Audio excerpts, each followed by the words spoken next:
संघ आरम संघ तक्ष।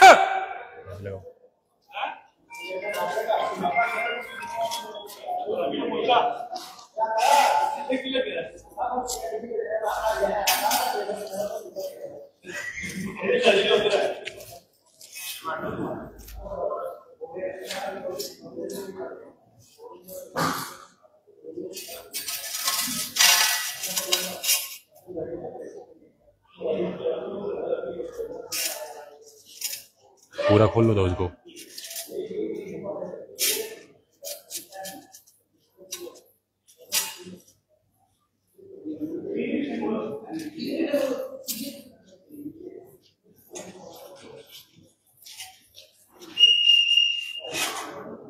जल्दी उठाओ।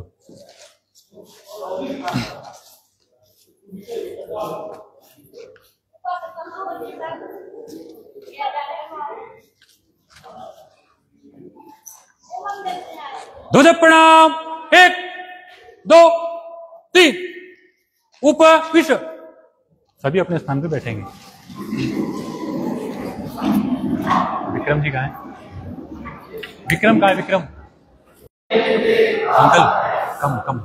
हम भी तो कुछ देना सीखें, देश हमें देता है सब कुछ। हम भी तो कुछ देना सीखें, पहले मोबाइल साइलेंट। सूरज हमें रोशनी देता, क्या बोल रहा है? सभी अपना मोबाइल स्विच ऑफ या साइलेंट। हवा नया जीवन देती है,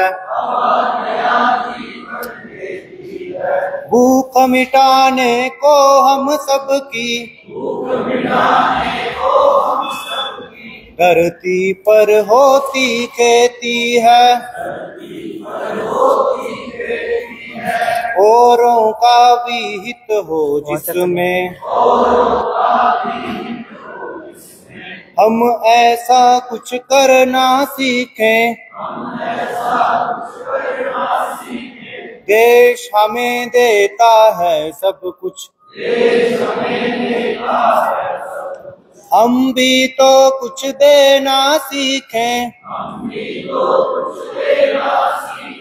गर्मी की तपती दोपहर में, पेड़ सदा देते हैं छाया, सुमन सुगंध सदा देते हैं, हम सबको फूलों की माला, त्याग की तरुओं के जीवन से, हम परहित कुछ करना सीखें, देश हमें देता है सब कुछ। हम भी तो कुछ देना सीखें, जो अनपढ़ हैं उन्हें पढ़ाएं, जो चुप हैं उनको वाणी दें, पिछड़ गए जो उन्हें बढ़ाएं, समरसता का भाव जगाएं, हम मेहनत के दीप जलाकर नया उजाला करना सीखें, देश हमें देता है सब कुछ। हम भी तो कुछ देना सीखें, देश हमें देता है सब कुछ। हम भी तो कुछ देना सीखें। अब यू है पहली और दूसरी पंक्ति एक साथ बोलेंगे, आधी पंक्ति दोहराने के बाद। देश हमें देता है सब कुछ, हमें देता है सब कुछ, हम भी तो कुछ देना सीखे। पहली दो पंक्तियां साथ में बोलेंगे, एक दो कहने के बाद, एक दो।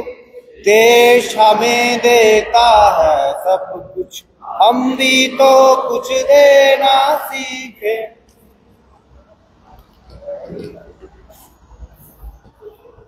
आप सभी से एक सूचना है, सभी आगंतुक बंधु अपना मोबाइल या तो साइलेंट कर लेंगे या स्विच ऑफ कर लेंगे।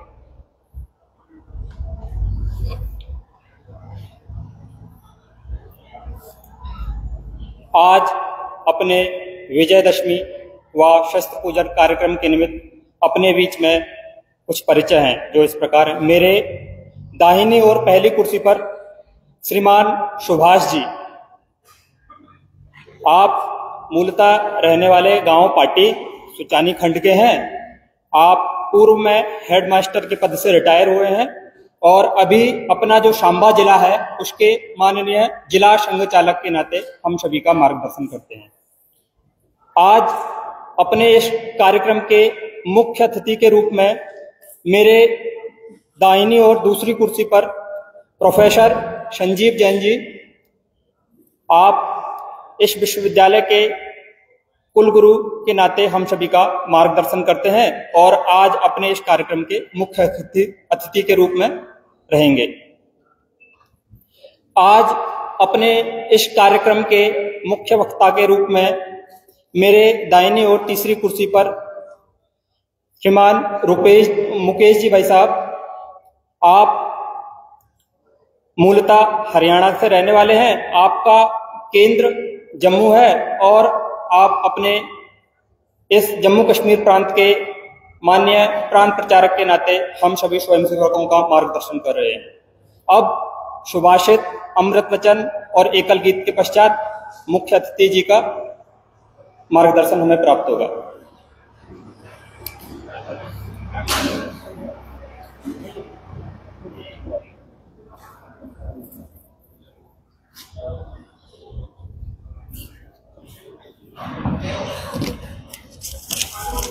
अमृत वचन है।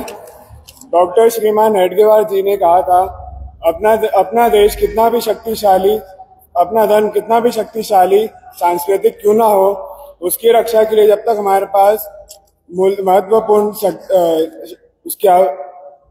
उसकी रक्षा के लिए शक्ति उत्पन्न नहीं होगी, जब तक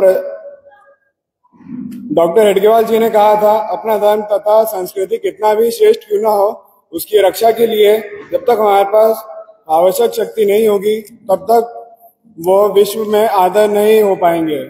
हम प्रचंड शक्तिशाली बने, यह शक्ति हमें संगठन के द्वारा ही मिल सकती है। धन्यवाद।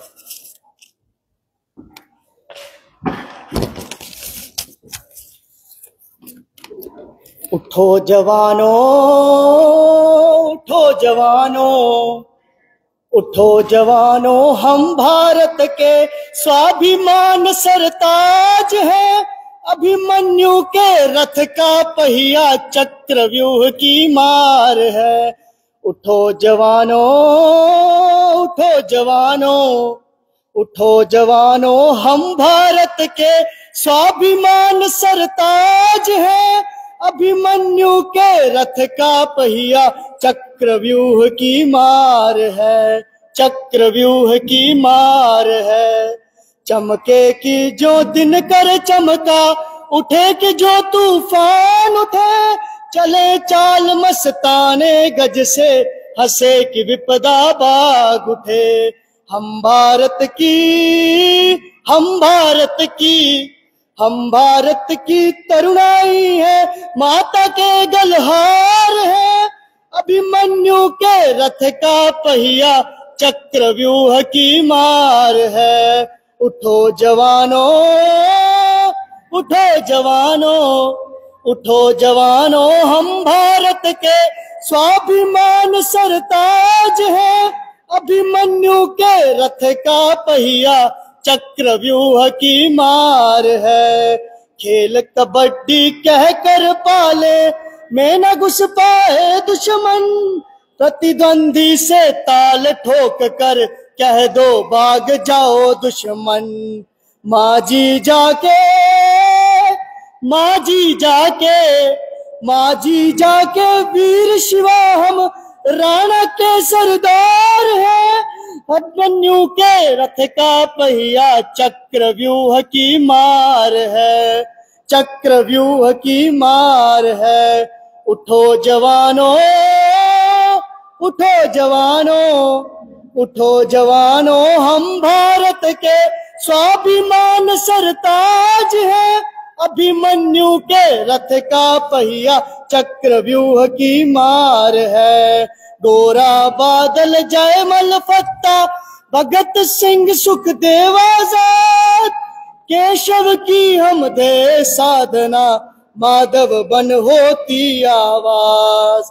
आज नहीं तो आज नहीं तो आज नहीं तो भारत के हम ही पहरेदार हैं। अभिमन्यु के रथ का पहिया चक्रव्यूह की मार है, चक्रव्यूह की मार है। उठो जवानों उठो जवानों उठो जवानों, हम भारत के स्वाभिमान सरताज हैं। अभिमन्यु के रथ का पहिया चक्रव्यूह की मार है, चक्रव्यूह की मार है, चक्रव्यूह की मार है। और इस कार्यक्रम में उपस्थित सभी राष्ट्रीय स्वयंसेवक संघ के कार्यकर्ता, इस यूनिवर्सिटी की फैकल्टी मेंबर्स, स्टाफ और सांबा जिले से आए हुए सभी सज्जनजन, आज यह बहुत ही गौरव का दिन है इस विश्वविद्यालय के लिए, जब हमने हमारे मातृ संगठन राष्ट्रीय स्वयंसेवक संघ के माध्यम से पथ संचालन किया। आज मेरे बहुत दिनों बाद गणवेश पहनी है और वाकई में इस गणवेश को पहनने के बाद जो अनुभूति होती है और जो शरीर में एक तरंग उठती है, उसकी अनुभूति सिर्फ गणवेश पहनने वाला ही कर सकता है। सब लोगों को लगता है कि काफी ये गणवेश पहनने से ऐसा क्या होता है, पर जो राष्ट्रीय स्वयंसेवक संघ है आरएसएस, उसमें जो सबसे महत्वपूर्ण बात है एक अनुशासन की। बहुत सी बातें हैं पर अनुशासन जो है वो सबसे महत्वपूर्ण है। और अभी मैं देख रहा था कि कुछ पंक्ति में कुछ डिफरेंस ज्यादा था, तो मुकेश भाई साहब ने बोला कि इस पंक्ति के डिस्टेंस को सही करें। एक छोटी सी बात है, सभी लोग बैठे हुए हैं, पर जो अनुशासन की बात है वो सिर्फ एक ही संगठन में दिखती है, वो है राष्ट्रीय स्वयंसेवक संघ। 100 वर्ष पूरे हुए हैं और ये शताब्दी वर्ष चल रहा है, तो वाकई में शताब्दी वर्ष में संस्थान में, विश्वविद्यालय में ये कार्यक्रम होना, सभी फैकल्टी मेंबर्स, स्टाफ, स्टूडेंट्स और सांबा जिले के जो हमारे राष्ट्रीय स्वयंसेवक संघ के कार्यकर्ता हैं, सभी को मैं बहुत बहुत धन्यवाद देता हूं कि उन्होंने ये कार्यक्रम इस विश्वविद्यालय में किया। जहां तक मैं इस विश्वविद्यालय की बात करूं तो 2009 के एक्ट के माध्यम से विश्वविद्यालय बना था। करीब 15 वर्ष इस विश्वविद्यालय को हो गए हैं, पर शायद पहली बार विश्वविद्यालय में जो है पथ संचालन हुआ, तो ये भी बहुत गौरव की बात है और मैं सभी के लिए बहुत बहुत इस बात को लेकर बधाई देता हूँ। जहां तक मैं राष्ट्रीय स्वयंसेवक संघ की बात करूं तो हमने इसको बाल्यकाल से ही देखा है। एक चीज जो बहुत इंपॉर्टेंट है और जो हम सब देखते हैं, जो सेवा भाव है, वो इस संगठन का सबसे मूल मंत्र है, ऐसा मुझे लगता है। बाकी और भी बातें हैं। और मुझे याद है 1984 में, मैं भोपाल का रहने वाला हूं, 1984 में भोपाल में गैस त्रासदी कांड हुआ था। यूनियन कार्बाइड एक कंपनी हुआ करती थी, उसकी फैक्ट्री में गैस रिसी थी, काफी लोग जो है उसमें मारे गए थे। पर मुझे आज भी याद है, क्योंकि मैं उस टाइम इंजीनियरिंग में पढ़ता था, मुझे आज भी याद है कि सबसे पहले आगे आने वाले, अपनी जान को जोखिम में डालने वाले यदि कोई कार्यकर्ता थे तो वो है राष्ट्रीय स्वयंसेवक संघ के कार्यकर्ता। वो वाकई में मतलब वो उस टाइम का मंजर और उस टाइम जो है राष्ट्रीय स्वयंसेवक संघ के कार्यकर्ता, उसमें जो उन्होंने कार्य किया वो मुझे बहुत बड़ा एक कार्य लगा और मेरे जीवन को उसने जो है बहुत ज्यादा परिवर्तित किया। मैं यही चाहता हूं कि आप सब भी अपने जीवन में इस बात को आगे लाएं। बाकी बहुत सी बातें जो है हम देख रहे हैं, आपको लगता होगा, क्योंकि मैं उस टाइम से जुड़ा हुआ हूं जब हम ऐसा सोच सकते हैं कि राष्ट्रीय स्वयंसेवक के कार्यकर्ता को बड़ी विचित्र दृष्टि से देखा जाता था। ऐसा सोचा जाता था कि ज्यादा ये लोग जो है ना पढ़े हैं, ना इनको ऐसा है कि टेक्नोलॉजी के साथ कोई मतलब होता है, साइंस के साथ कोई मतलब होता है। पर मैं अपने प्यारे छात्रों को बताना चाहूंगा, विश्व के करीब करीब हर राष्ट्र में राष्ट्रीय स्वयंसेवक संघ की शाखा लगती है। यह बहुत ही गौरव की बात।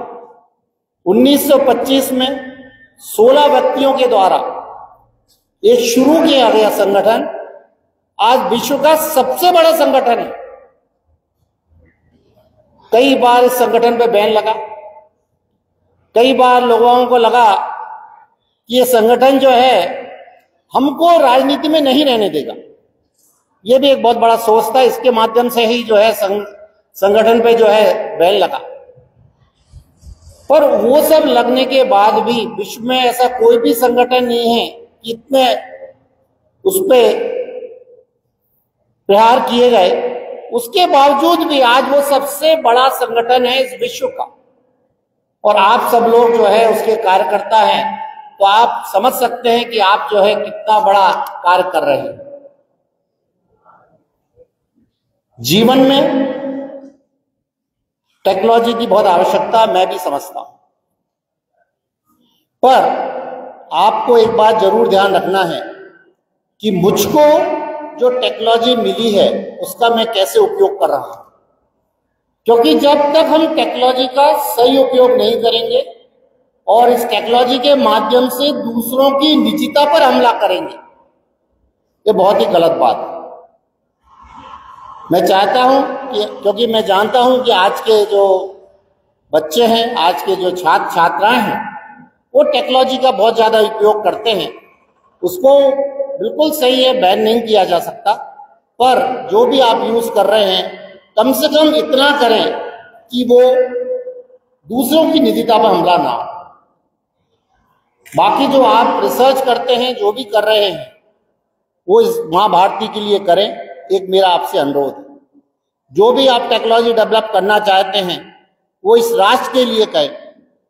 अभी देखिए, हमने देखा कि दूसरे देशों ने हमारे ऊपर किस तरह से जो है बैन लगाए हैं, किस तरह से जो है ट्रैफिक का रेट जो है 50% कर दिया गया है। पर यदि हम अपने अंदर स्वदेशी मूल की भावना लेके चलेंगे तो आप ये मान के चलिए कि हमारी जो जीडीपी की रफ्तार है वृद्धि की, वो कम नहीं होगी बल्कि आगे ही बढ़ेगी। पर इसके लिए आपको भी कुछ करने की आवश्यकता है। आपको भी आपके अंदर स्वदेशी मूल का भाव जो है लाना पड़ेगा। हम देख रहे हैं कि हमारे जीवन में एआई जो है वो अपनी छाप छोड़ रहा है।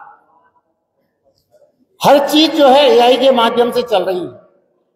तो एक बहुत इंपॉर्टेंट कार्य और मैं चाहता हूं हमारे युवा करें, वो है नैरेटिव बिल्डिंग का।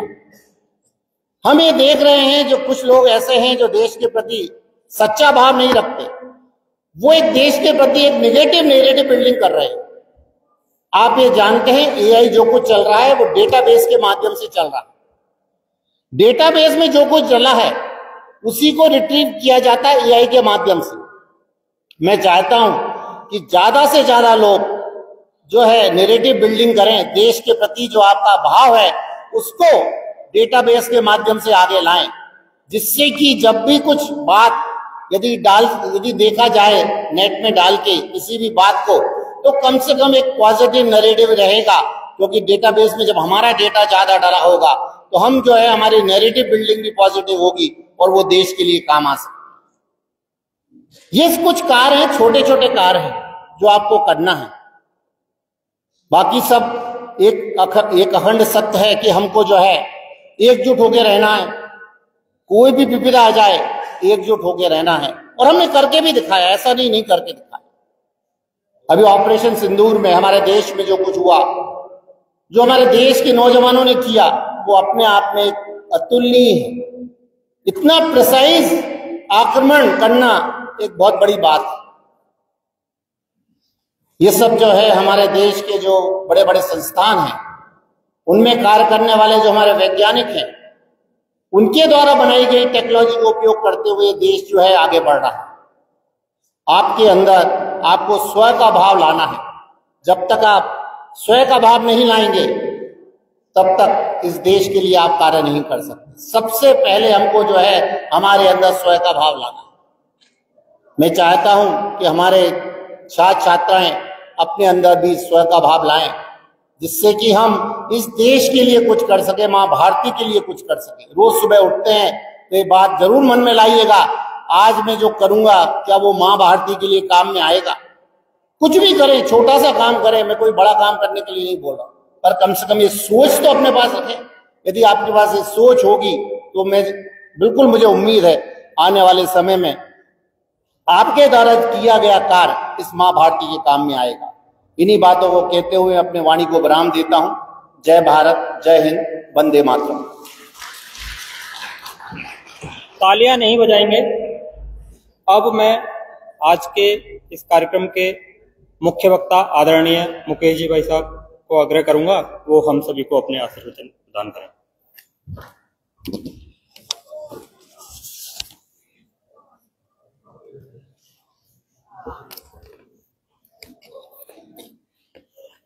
आज के इस कार्यक्रम में मुख्य अतिथि के नाते से उपस्थित प्रोफेसर संजीव जैन जी, अपने इस सांबा जिला के माननीय जिला संघ चालक श्री सुभाष जी, और अपने इस केंद्रीय विश्वविद्यालय के अंदर जो पढ़ाई करने वाले जो स्वयंसेवक है, कार्यकर्ता है,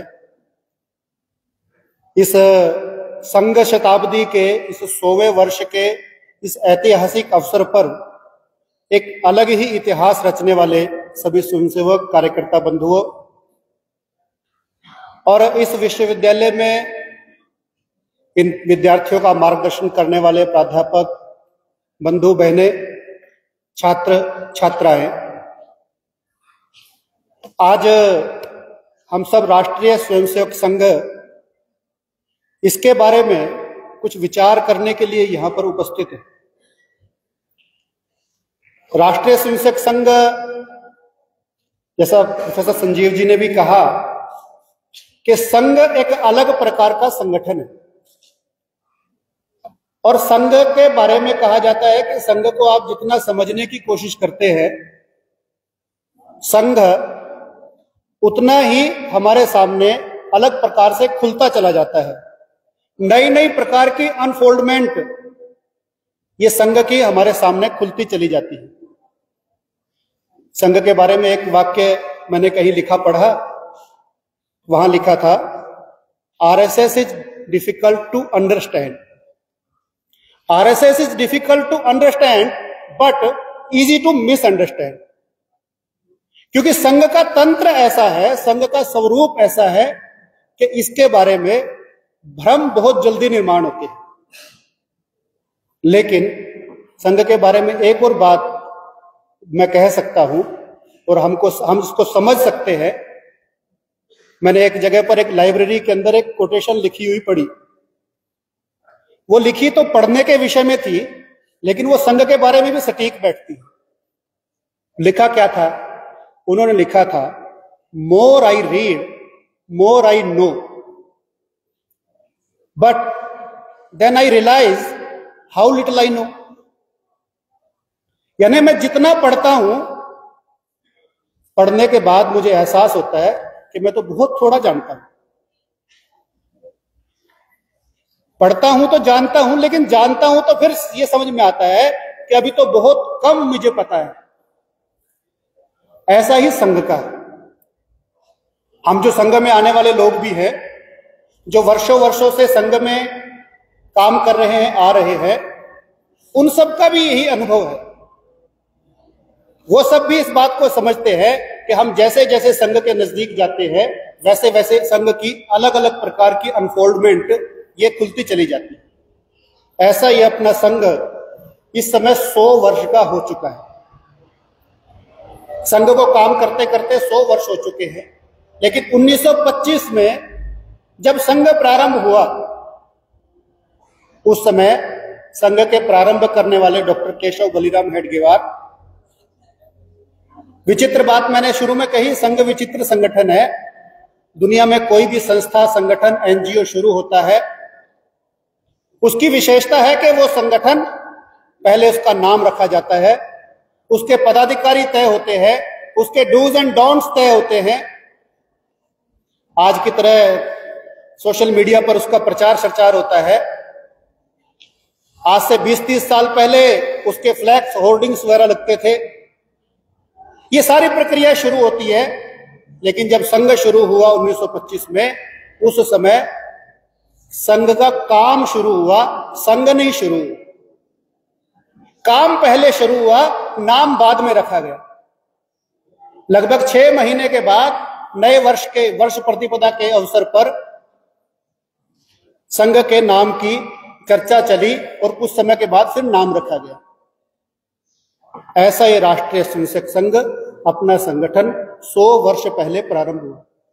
जब संघ को हम जानने का प्रयास करते हैं, संघ के लिए चर्चा करते हैं, संघ को समझने का प्रयास करते हैं, तो हम संघ के कार्यकर्ता कई बार इस बात की चर्चा करते हैं कि संघ को अगर समझना है तो बिना डॉक्टर हेडगेवार को समझे हम संघ को नहीं समझ सकते।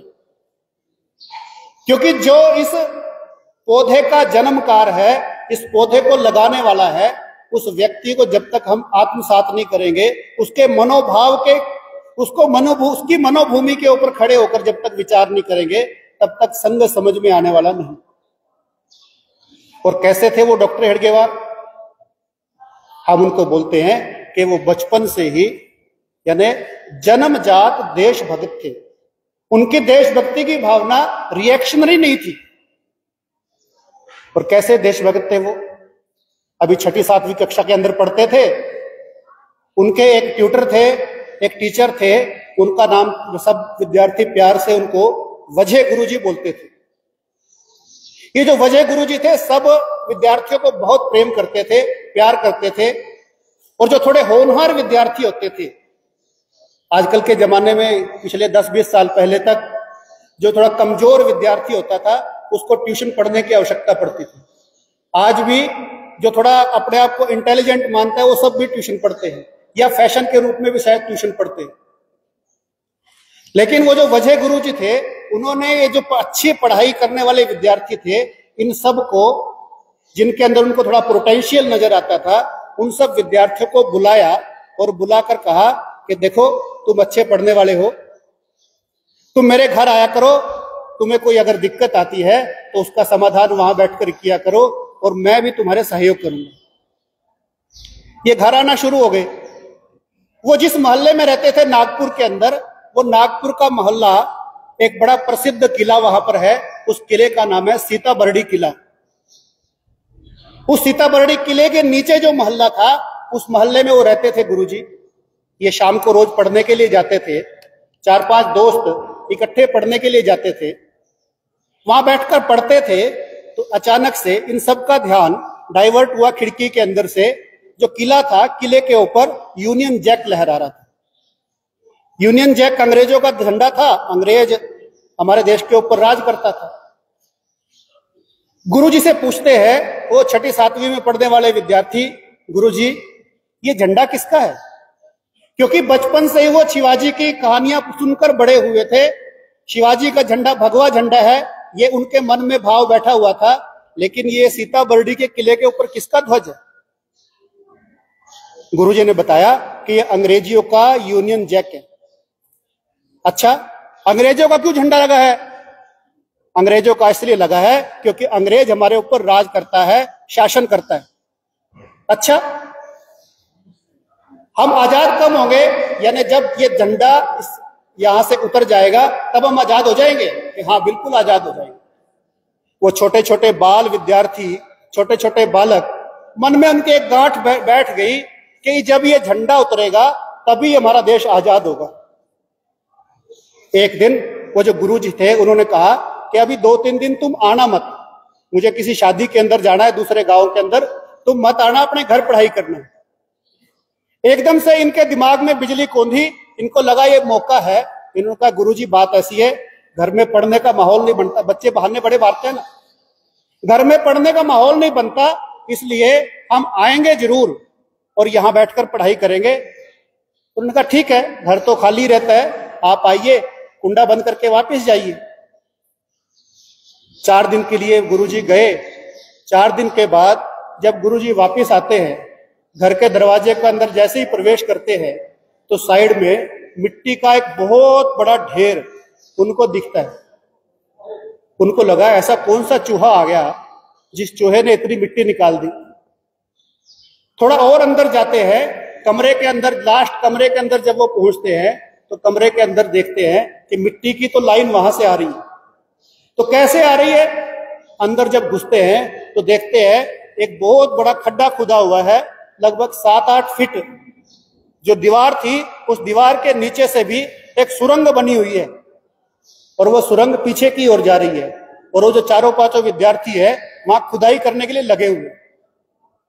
थोड़ा गुस्सा भी आया, उनको बाहर निकाला, बाहर आओ। थोड़ा कान पकड़ के खिंचाई की, ये क्या कर रहे हो तुम? उन्होंने कहा गुरुजी सुरंग बना रहे हैं। सुरंग बना रहे हैं, क्या करोगे सुरंग बना के? सुरंग बनाकर किले तक जाएंगे और उस किले पर जो यूनियन जैक लगा हुआ है उसको उतारेंगे, अपने देश को आजाद कराएंगे। ये 6ठी 7वीं कक्षा में पढ़ने वाले विद्यार्थी, बचपन से ही उनकी भावना ऐसी थी। और इनका नेतृत्व करने वाला कौन था? तो केशव। ये जो केशव हेडगेवार था, इसने बचपन से ही देशभक्ति इसके मन में थी और इसकी भक्ति प्रतिक्रियात्मक नहीं थी, रिएक्शनरी नहीं थी। इसकी भक्ति, देशभक्ति स्थायी थी। ऐसा ये केशव 1925 के अंदर राष्ट्रीय स्वयंसेवक संघ की स्थापना करता है। संघ का प्रारंभ करने के लिए उन्होंने संयोगवश जो दिन उपस्थित हुआ वो था विजयदशमी। विजयदशमी का दिन संघ का स्थापना दिवस हम नहीं मनाते। ये संयोग था और दैवीय योग था। उस प्रकृति के द्वारा, उस ईश्वरीय शक्ति के द्वारा निश्चित दिन था। नहीं तो वो किसी दिन भी शुरू कर सकते थे। और संघ का काम ये 1925 में 100 वर्ष पूर्व विजयदशमी के दिन जब उन्होंने शुरू किया तो वो किस लिए किया? क्योंकि ये जो 100 वर्ष का अवसर है, ये जो विजयदशमी का अवसर है, ये बड़ा विशेष अवसर है। और इसकी विशेषता क्या है? क्योंकि विजयदशमी ये शक्ति का प्रतीक है। शक्ति के द्वारा विजय मिलती है और शक्ति के बिना विजय नहीं मिलती। जिसके पास ताकत है उसी को दुनिया मानती है। पंजाबी में एक कहावत है ना, दुनिया मनदी जोरा नू लख लानत कमजोरा नू। कमजोर को तो लानते पड़ती हैं, उसको कोई मानता नहीं। एक और कहावत किसी ने कही है कि जग नहीं सुनता कभी दुर्बल जनों के शांति प्रवचन। जग नहीं सुनता कभी दुर्बल जनों के शांति प्रवचन, सर झुकाता है उसे जो कर सके रिपुमार मर्दन। ऐसा ये जो शक्ति का जो विश्वास है, ये इस विजयदशमी के दिन हम सबको आता है, क्योंकि विजयदशमी जो है ये एक ऐतिहासिक अवसर तो है ही। ये कमजोर हो रहा है क्या? ये जो विजयदशमी का मौका है, ये हेलो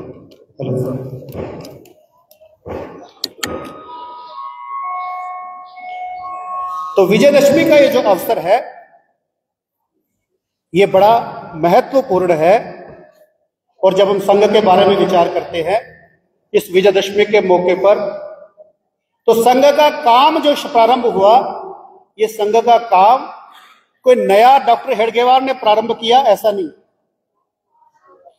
ये संघ का काम पहले से ही हमारे यहां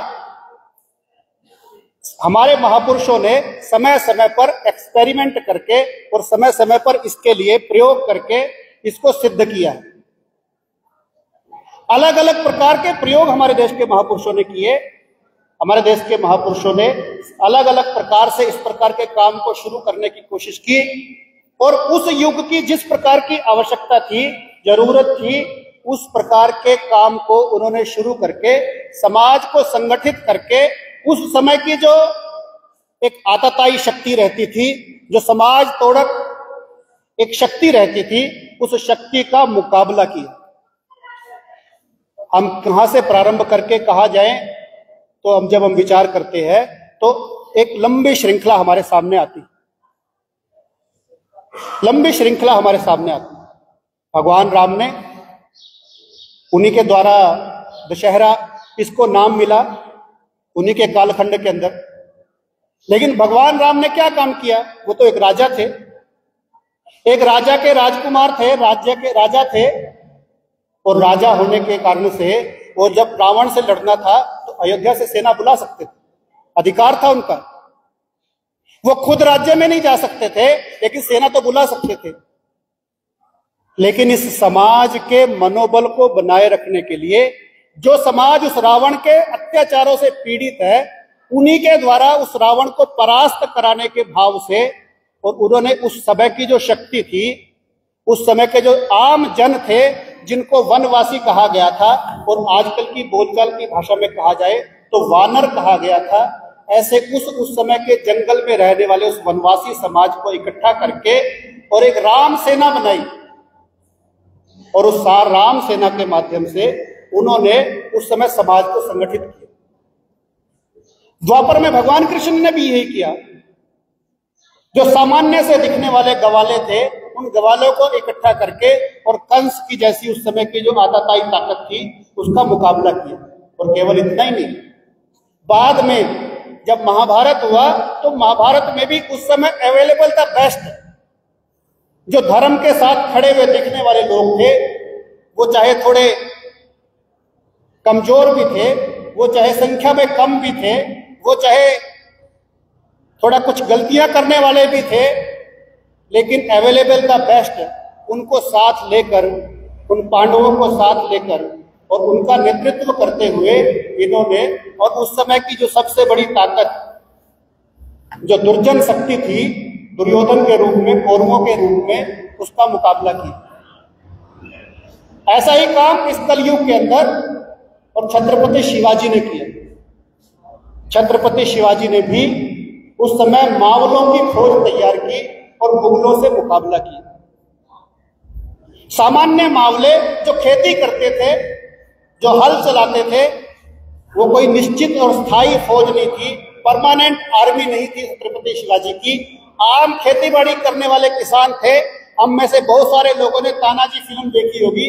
उस फिल्म के अंदर इस बात को बताया गया है कि वो जो उनके सैनिक और सेनापति थे, वो सारे के सारे और सामान्य खेती करने वाले किसान थे, और वो कितने दम से वहां पर उन मुगलों का मुकाबला करते हैं और उस समय विजय हासिल करते हैं और हिंदवी साम्राज्य की स्थापना करते हैं। ये जो संघ का काम है, ये समाज में और शक्ति की स्थापना के लिए हुआ। संघ की स्थापना शताब्दी, और डॉक्टर हेडगेवार जिन्होंने संघ की स्थापना की, उन्होंने भी इस प्रकार के ही काम को प्रारंभ किया। इसी काम को शुरू किया है उन्होंने, कोई नया काम शुरू नहीं किया है। उस समय की जो चलती आई परंपरा है उसको युगानुकूल जैसी आवश्यकता थी वैसा स्वरूप देकर समाज के आम लोगों को एकत्र करके और रोज की 1 घंटे की शाखा के अंदर उसके अच्छे गुणों का विकास करते हुए, सद्गुणों का विकास करते हुए, उसके अंदर की कमजोरियों को दूर करते हुए और संघ की स्थापना की। जब राष्ट्रीय स्वयंसेवक संघ की स्थापना उन्होंने की तो उस समय उन्होंने देश के सब महानुभावों से चर्चाएं की। उस समय के जो लीडरशिप थी उस लीडरशिप से उन्होंने चर्चा की कि आखिर इस देश को अगर आगे बढ़ना है तो आगे बढ़ने के लिए क्या करना पड़ेगा। तो इस देश को आगे बढ़ना है तो इस देश के समाज की जो कमियां हैं उनको हमको दूर करना पड़ेगा। वो अपने सारे सामाजिक जीवन के अनुभव के आधार पर, आयु कोई बहुत अधिक नहीं थी, 35-36 वर्ष की उस आयु के अंदर, और डॉक्टर केशव बलिराम हेडगेवार उन्होंने उस समय का जो नेतृत्व था, चाहे बाल गंगाधर तिलक थे, लाला लाजपत राय थे, महात्मा गांधी थे, नेताजी सुभाष चंद्र बोस थे, इन सब से वो चर्चा करते थे, मिलते थे कि आखिर अपने इस देश को अगर हमको मजबूत करना है और स्वतंत्र करना है, अंग्रेजों की कैद से हमको अपने देश को आजाद करना है, तो हमको क्या करना पड़ेगा। और इसके बाद कोई ताकत आकर, इसके बाद कोई पावर आकर हमारे देश को गुलाम ना बना ले, उसका कोई स्थायी बंदोबस्त हमको करना पड़ेगा, कोई परमानेंट इलाज करना पड़ेगा। सब बोलते थे कि हाँ डॉक्टर साहब आप ठीक कहते हो, लेकिन अभी इसके लिए समय नहीं है हमारे पास। अभी हम सब मिलकर एक बार सब ताकत लगा के अंग्रेजों को इस देश से निकाल दें और फिर देखते हैं, बाद में बैठकर विचार करेंगे कि इसके लिए करना क्या है। लेकिन डॉक्टर हेडगेवार पेशे से चिकित्सक थे, चिकित्सक चल रहा है, डॉक्टर हेडगेवार पेशे से चिकित्सक थे, डॉक्टर थे, समाज की बुराई, समाज की बीमारी की नब्ज को और वो पकड़ते थे, उन्होंने पकड़ा था। और समाज के अंदर कमियां क्या है उन कमियों को उन्होंने और समझा था। समाज के अंदर कमियां क्या थी, क्या दिक्कत थी, तो समाज के अंदर हमारे 3-4 प्रकार की बातें उनको ध्यान में आई थी। पहली बात, समाज में आत्महीनता थी, इंफीरियरिटी कॉम्प्लेक्स था कि हम कुछ कर ही नहीं सकते, हम तो बेकार है, निकम्मे हैं, निखट्टू है, हमारे बस का कुछ नहीं है। पहले 800-900 वर्ष हमारे ऊपर मुसलमानों ने, मुगलों ने राज किया, मुगलों ने अलग अलग तरीके, अलग अलग समय पर आकर हमारे ऊपर राज्य किया। अभी पिछले 250-300 वर्षों से अंग्रेज हमारे ऊपर राज कर रहा है, कहीं डच राज कर रहे हैं, कहीं पुर्तगीज राज कर रहे हैं। ऐसी परिस्थिति के अंदर और हम कुछ कर ही नहीं सकते, हम तो निकम्मे हैं, हमारे बस का कुछ नहीं है, ये समाज के अंदर एक भाव था। दूसरी कमी क्या थी, दूसरी कमी थी हमारा समाज असंगठित था, इकट्ठा नहीं था। लड़ते थे सब, अंग्रेजों से भी लड़े, मुगलों से भी लड़े, पुर्तगीज से भी लड़े, डचों से भी लड़े, सबसे लड़े, सबसे लड़ते लड़ते जीते। लेकिन मैं अपने स्थान पर जीत रहा था, ये दूसरा अपने स्थान पर जीत रहा था, तीसरा अपने स्थान पर जीत रहा था। कोई भी वहां कौन अंग्रेजों को हरा रहा है किसी को पता नहीं चलता था, अकेले अकेले लड़ते थे। और यदि कोई दूसरा नजदीक का राजा लड़ भी रहा है तो आपस की जो ईर्ष्या है, जो जेलसी है, वो हमको इकट्ठा होने नहीं देती थी। अगर हम इकट्ठे होकर लड़ गए और ये जीत गया, इसकी लीडरशिप में लड़ेंगे तो ये हमारे ऊपर अधिकार कर लेगा, हमारा राज्य भी इसके अधीन चला जाएगा। ये जो एक भाव था, उस भाव के कारण से भी हमारा समाज ये कमजोर था। तीसरी कमी क्या थी, तो तीसरी कमी थी राष्ट्रीय दृष्टि नजरिए का अभाव था, नेशनल पर्सपेक्टिव नहीं था। राष्ट्रीय दृष्टिकोण ना होने के कारण से हमारे समाज के अंदर हम सब लड़ते जरूर थे, लेकिन हम केवल अपने राज्य को बचाने के लिए लड़ रहे हैं। हमारा कोई एक राष्ट्र भी है, ये देश हमारा राष्ट्र है, इस राष्ट्र को हमको मजबूत करना है, इसको आजाद करना है इन आताताइयों से, इन आक्रांताओं से। ये जो मन का भाव था, इस भाव के कारण से भी हम लोग पिछड़े रहे। राष्ट्रीय दृष्टिकोण का अभाव हमारे बीच में था। ऐसे इन समाज की इन 3-4 प्रकार की कमियों को दूर करने के लिए डॉक्टर केशवराव बलिराम हेडगेवार ने और राष्ट्रीय स्वयंसेवक संघ की स्थापना की, संघ का काम प्रारंभ किया। और संघ का ये 100 वर्ष की यात्रा सबसे पहले उपेक्षा के दौर में से निकली। उस समय के जो लीडरशिप थी, उस समय के जो पढ़े लिखे और की पर्सन्स लोग थे, जो ओपिनियन मेकर लोग थे, उन सब ने संघ की उपेक्षा की। बाद में उपहास के पात्र हम रहे, हमारा मजाक किया गया, ये 4-6 लोग ये क्या करेंगे। उपहास करने के बाद फिर एक लंबा दौर आया जिसके अंदर संघ का विरोध हुआ, और उस विरोध में से संघ के ऊपर 1-2 बार नहीं तो 3 बार संघ के ऊपर और प्रतिबंध लगाने के प्रयास किए गए। केवल प्रयास नहीं किए गए तो 3 प्रतिबंध लगे संघ के ऊपर। और ये जो इमरजेंसी थी, इस इमरजेंसी के अंदर संघ के स्वयंसेवकों ने सब कष्टों को सहते हुए, अपने परिवार की अवहेलना करते हुए, अपने परिवार का नुकसान सहते हुए, और केवल परिवार नहीं तो अपने व्यवसाय, नौकरी, धंधा, इस सब को भी ताक पर रखते हुए, इन सब को भी ठोकर मारते हुए, और संघ के स्वयंसेवकों ने उस समय समाज को मजबूत बनाए रखने के लिए, एक बनाए रखने के लिए काम किया। ऐसी है उपेक्षा, उपहास और विरोध के दौर में से निकलते निकलते राष्ट्रीय स्वयंसेवक संघ पिछले 20-25 वर्षों से, यानी लगभग 2006 में राष्ट्रीय स्वयंसेवक संघ के द्वारा संघ के दूसरे सरसंघ चालक गुरुजी, उनका जन्म शताब्दी वर्ष मनाया गया।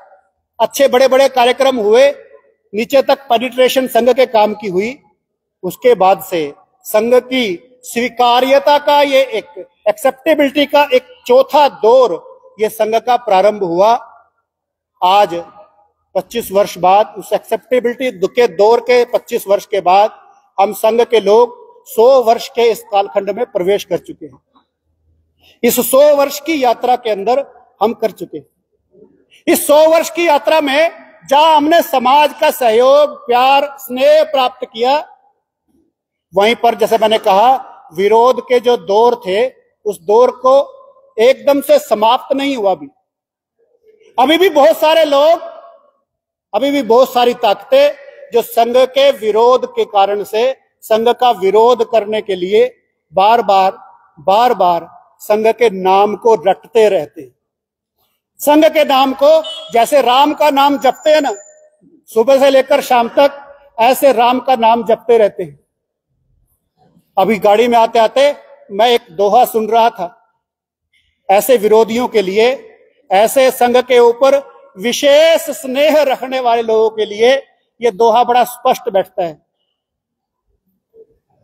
ये घटना उस समय की है जब राम जी और सारा वनवास वगैरह समाप्त करके, रावण वगैरह को समाप्त करके और वापस अयोध्या के अंदर आ गए थे।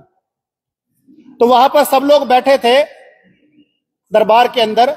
सबने कहा कि राम जी, बात ऐसी है, आपने रावण को तो मार दिया है, सब कुछ हो गया है, सारा मुसीबत समाप्त हो गई है, लेकिन फिर भी बड़े सारे लोग ऐसे हैं कि जो थोड़ी खुसर फुसर नीचे से करते रहते हैं, कुछ ना कुछ बोलते रहते हैं, कुछ ना कुछ विरोध करने की स्थिति में भी आते रहते हैं। अभी राम कुछ जवाब देते, उससे पहले हनुमान ने जवाब दिया। हनुमान बड़े बुद्धिमानी तो थे ही थे, चतुर भी थे, चालाक भी थे, थोड़े भोले भी थे। हनुमान जी जवाब देते हैं। हनुमान जी कहते हैं कि अपने प्यारे राम को रीझ भजो या खीज, अपने प्यारे राम को रीझ भजो या खीज, खेत पड़े उग जात है उल्टो सीधो बीज।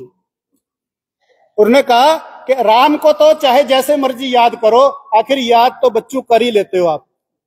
जैसे खेत के अंदर जब बीज फेंका जाता है तो वो उल्टा गिरे या सीधा गिरे, वो तो उगी जाता है। ये जो संघ को बार बार याद करने वाले लोग हैं, ये भी उसी प्रकार से जैसे हनुमान जी ने कहा कि अपने प्यारे राम को रीझ भजो या खीज, कैसे भी याद करें, ये संघ के बिना इनकी भी रोटी हजम होती नहीं। ऐसे बड़े सारे लोग, उनका प्रेम संघ के ऊपर और ये पनपता है। राष्ट्रीय स्वयंसेवक संघ इस 100 वर्ष की अपनी इस रंग बिरंगी यात्रा को पूरा करके अब अगले पड़ाव की ओर बढ़ रहा है। और इस अगले सारे समय कालखंड के लिए संघ ने संघ और समाज के सब बंधुओं के सहयोग से 5 बातों की ओर आगे बढ़ने का विचार किया है। वो 5 बातें कौन सी है? तो उसमें से पहली है कि हम सबके परिवार ये भारतीय मूल्यों पर आधारित जीवन यापन करने वाले बनने चाहिए। हाँ, Indian based value family system, value based family system. और वैल्यू किस बात की? तो इंडियन वैल्यू, भारतीय जीवन शैली, उसके आधार पर हमारे परिवार बनने चाहिए। और कैसे बनने चाहिए? तो कम से कम सप्ताह में एक बार हमारा परिवार एक साथ बैठकर कुछ भजन कीर्तन करे, आपस में बैठकर विचार करे, अपने परिवार के बारे में विचार करे, अपने 7 पीढ़ियों के बारे में, जिसको कहा जाता है फैमिली ट्री, उसके बारे में विचार करे और अपने आने वाली यंग जनरेशन को, अपनी पीढ़ी को संघ की जानकारी दे। ये जो काम संघ के अपने परिवार, हम सब के परिवार ऐसे बन सकते हैं क्या, ये पहली अपेक्षा संघ अपने स्वयंसेवकों से और संघ से प्रेम रखने वाले सब समाज बंधुओं से करता है। दूसरी बात जो संघ अपेक्षा करता है वो है कि समाज के अंदर अब भेदभाव नहीं चलेगा। बहुत समय हो गया है, अलग अलग कारणों से हम आपस में ही एक दूसरे के साथ भेदभाव करते हैं। जन्म के आधार पर भेदभाव करते हैं, आवास निवास के आधार पर, ये गांव का रहने वाला है, ये शहर का रहने वाला है, इस आधार पर भेदभाव करते हैं, पैसे के आधार पर भेदभाव करते हैं। अब किसी भी प्रकार का भेदभाव ये संघ में, ये अपने समाज के अंदर अब स्वीकार्य नहीं हो। अब हमको स्वीकार नहीं करना चाहिए, क्योंकि हम में से कोई भी ऐसा नहीं है जो भगवान के सामने कोई एप्लीकेशन देकर पैदा हुआ हो कि मुझे ब्राह्मण परिवार में पैदा करना, या राजपूत परिवार में पैदा करना, या हरिजन परिवार में पैदा करना, या कहां पैदा करना। जहां उस भगवान ने हमको पैदा कर दिया, हम वहां पर उपस्थित हैं। तो फिर भेदभाव क्यों? अपनी जाति का स्वाभिमान रखना अच्छी बात है, लेकिन घमंड के कारण से दूसरों को नीचा दिखाना ये गलत बात। भेदभाव नहीं हो। तीसरी बात, पर्यावरण के लिए हम मिलकर काम करेंगे, अपने आसपास को अच्छा बनाए रखने के लिए काम करेंगे। तो उसके लिए 3 काम करेंगे।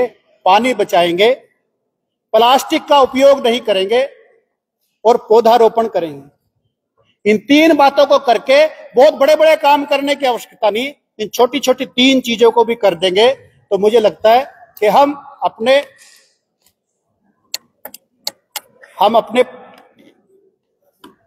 इन 3 बातों को करके हम समाज के अंदर एक अच्छा संदेश देने के अंदर कामयाब होंगे। चौथी बात, जिसका जिक्र थोड़ा प्रोफेसर संजीव जैन जी ने भी किया, वो था अपने सेल्फ हुड का ध्यान रखना, अपने स्व का ध्यान रखना। अपना स्व यानी क्या? तो स्व यानी हमारा जो अपने देश का है, जिसके ऊपर हम स्वाभिमान कर सकते हैं, हम उसको गौरव कर सकते हैं, ऐसी उस हर एक बात को हमको आगे बढ़ाना। वो कौन सी बातें हैं? तो उदाहरण के लिए अपनी भाषा, हमारे परिवार के अंदर जो भाषा बोली जाती है, उस भाषा को हम बोल सकते हैं क्या?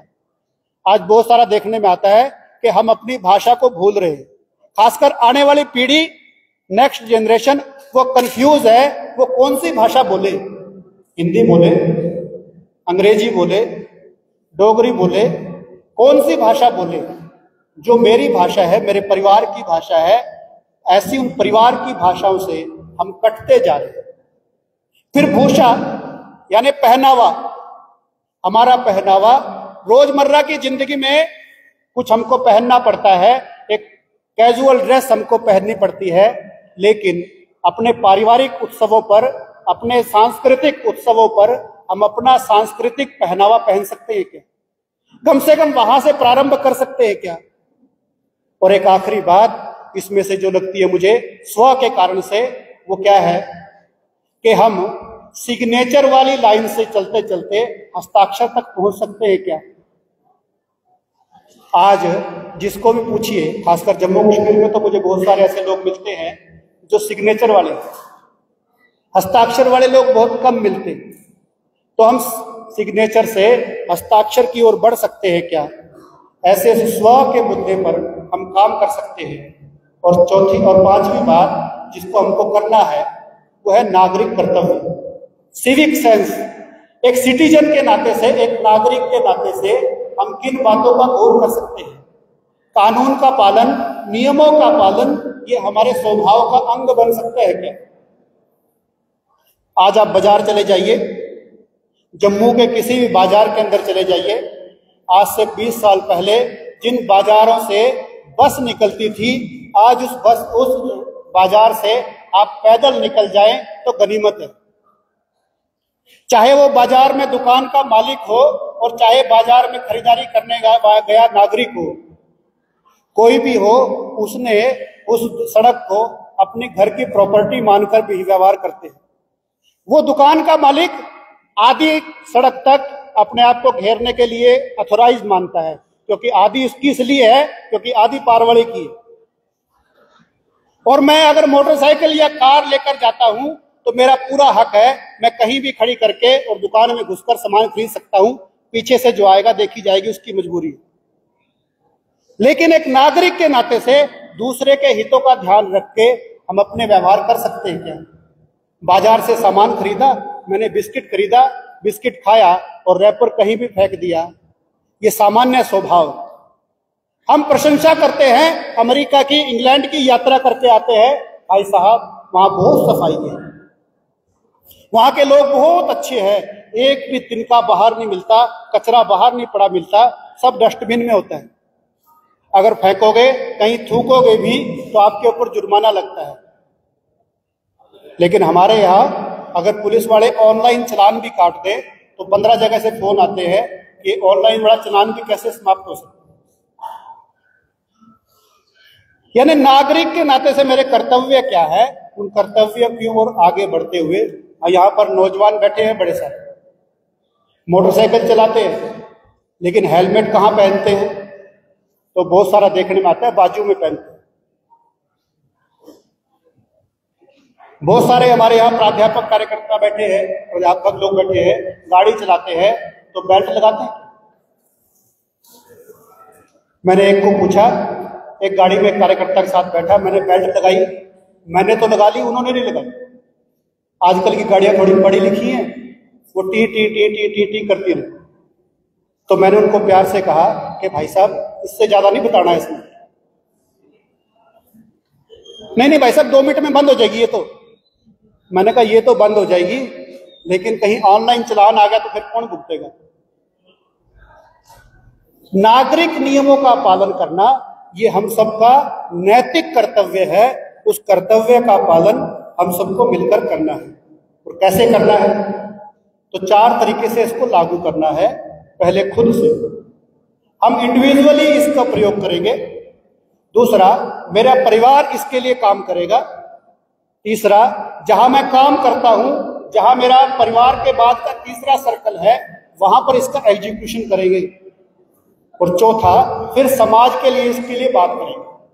दूसरों के लिए बाद में करेंगे, अपने आप से पहले इसको प्रारंभ करेंगे। ऐसे इन 4 तरीके से इसका क्रियान्वयन करते हुए हमको आगे बढ़ना है। और इन सारे काम को करते करते हमको क्या करना है? तो एक गीत की 2-3 पंक्तियां बोलकर मैं अपनी आज की बात पूरी करता हूं। उसमें कहा गया कि 10 दिशाओं में जाए, 10 दिशाओं में जाए, दल बादल से छा जाए, उमड़ घुमड़ कर इस धरती को नंदन वन सा सरसाए। यह मत समझो किसी क्षेत्र को खाली रह जाने देंगे, दानवता की बेल विशैली कहीं नहीं छाने देंगे। जहां कहीं लू झुलसाती अमृत रिमझिम बरसाए, नंदन वनसा सरसाए, इस धरती को नंदन वनसा सरसाए। हम सब मिलकर इस अपनी भारत माता को जैसा हम बनाना चाहते हैं वैसा बनाने के लिए हम सब मिलकर सब काम करें और इस आने वाले संघ के शताब्दी वर्ष में होने वाले सब कार्यक्रमों के अंदर अपना बेस्ट देते हुए, अपना अधिकतम देते हुए हम सब अपने इस देश को आगे बढ़ाएं। इतना ही निवेदन इस समय आपसे करता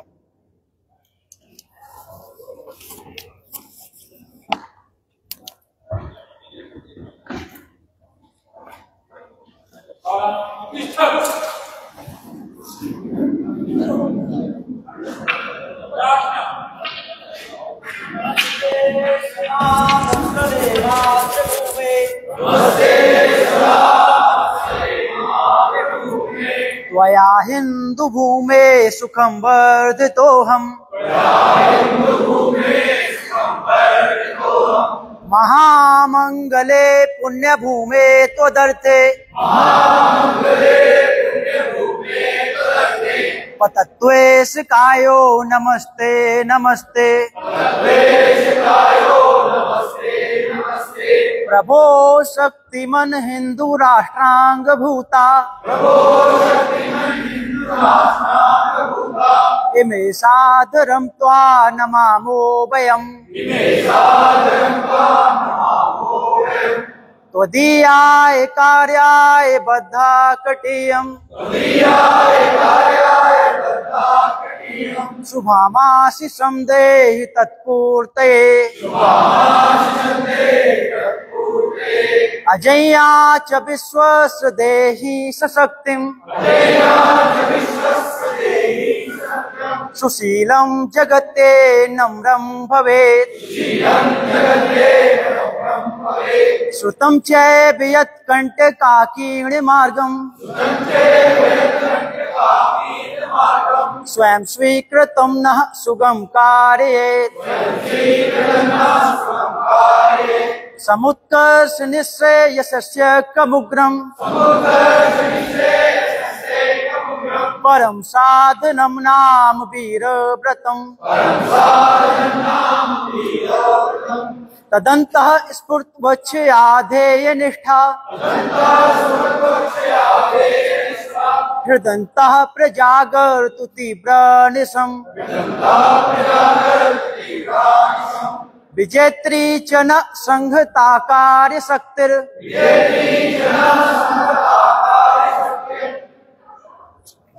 विधायास धर्मस्य संरक्षणम्, परम वैभवं नेतुमेतत् स्वराष्ट्रम्, समर्था भवत्वा शिषा ते व्रसम्। भारत माता की जय। प्रणाम। 1 2 3।